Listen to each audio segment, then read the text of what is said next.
On to Somalia now. The country has unveiled a new container terminal at the Mogadishu port, and that move marks a major milestone and significantly increases the country's cargo handling capacity. Now, the ceremony was led by the Minister of Ports and Marine Transport, Abdul Kader Mohamed Noor, along with the port's General Manager, Mohamed Ali. We have to congratulate Somalia for attaining that possibility of upgrading their port possibility by close to 100,000 Tera units.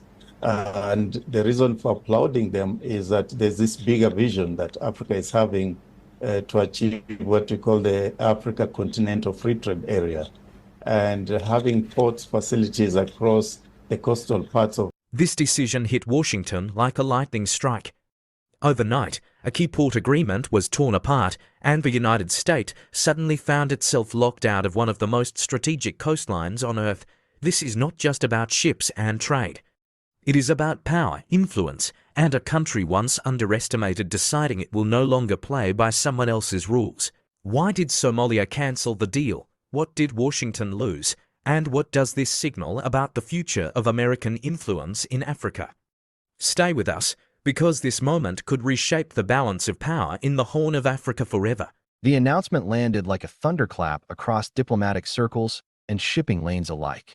In a single move that few in Washington expected, Somalia abruptly shut down a strategic port agreement tied to the United States, sending shockwaves through the Horn of Africa and rattling assumptions about American influence along one of the world's most critical maritime corridors. What had been quietly framed as a mutually beneficial partnership suddenly became a symbol of resistance, sovereignty, and a changing global balance. For observers watching closely, this was not just the cancellation of a commercial arrangement. It was a message delivered loudly and without apology. For years, Somalia's coastline has been viewed through a strategic lens by major powers.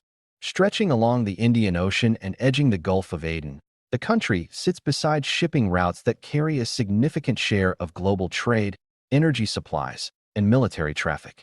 Any port agreement in this region carries weight far beyond containers and cranes. It touches security, counterterrorism, regional stability, and the projection of power across East Africa and the Middle East. The United States understood this well, and its engagement with Somalia's port infrastructure was never purely economic. It was about presence, access, and influence in a volatile but strategically priceless zone.